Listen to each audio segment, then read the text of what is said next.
नमस्कार मंडळी. तर आज मी तुमच्याबरोबर शेअर करणार आहे मेथीची खुसखुशीत आणि खमंग पुऱ्यांची रेसिपी.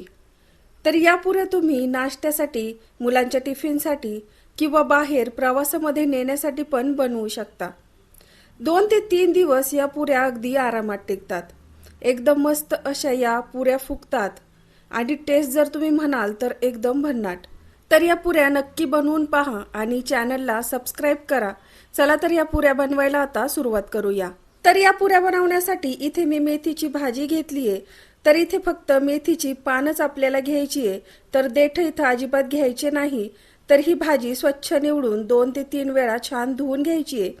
तर आता ही मेथीची पानं एकदम आपण बारीक कापून घेणार आहोत.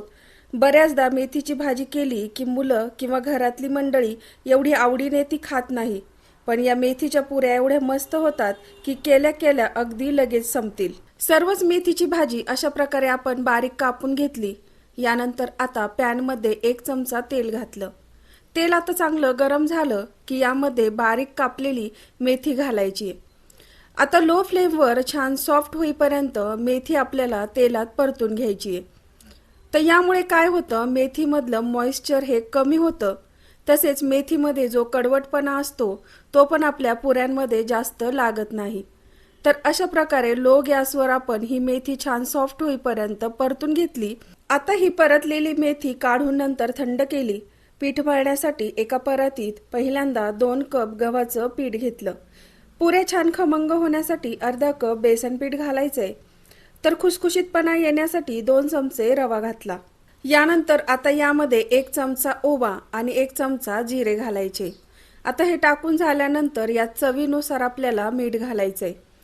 तर इथे मी आता 2 चमचे आलं, लसूण आणि हिरव्या मिरचीचा ठेचा घेतलाय.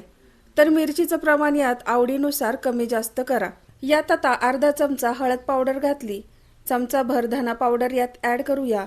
नंतर 1 चमचा लाल मिरची पावडर घातली. 1 चमचा पांढरे तीळ आता यात आपण ॲड करूया. परतलेली मेथी थंड झालीये, ही पण याच्यामध्ये घातली. परतल्यामुळे यातला बिलकुल पाणी सुटलं नाही. शेवट बारीक कापलेली कोथिंबीर घालायची आहे. हे सर्व जिन्नस आता एकदा पहिल्यांदा कोरडंच मिक्स करायचं, म्हणजे सर्व चांगलं एकजीव होईल. हे सगळं मिक्स झालं की यात आता आवश्यकतेनुसार पाणी घालायचं आणि पुरीसाठी लागणारं चपातीपेक्षा थोडंसं घट्टसर पीठ मळून घ्यायचंय. खूप जास्त सैल कणिक आपल्याला इथे मळायची नाही. या पिठाचे आता तुम्ही पराठे पण बनवू शकता. आता हे पीठ आपल्याला रेस्टसाठी ठेवण्याची अजिबात गरज नाही, तर लगेचच याच्या आपल्याला पुऱ्या लाटायच्या आहे. पिठाला जर रेस्ट दिला तर ते सैल होऊ शकतं. आता आवडीनुसार लहान मोठी जशी पुरी हवी तसा पिठाचा गोळा घ्यायचा आहे. आता याची हलक्या हाताने पीठ न लावता आपल्याला मध्यम जाडसर अशी पुरी लाटून घ्यायची आहे. तर आता इथे बघा आपली पुरी लाटून झाली आहे. तर अशी जाडसर पुरी आपण याची लाटून घेतली आहे.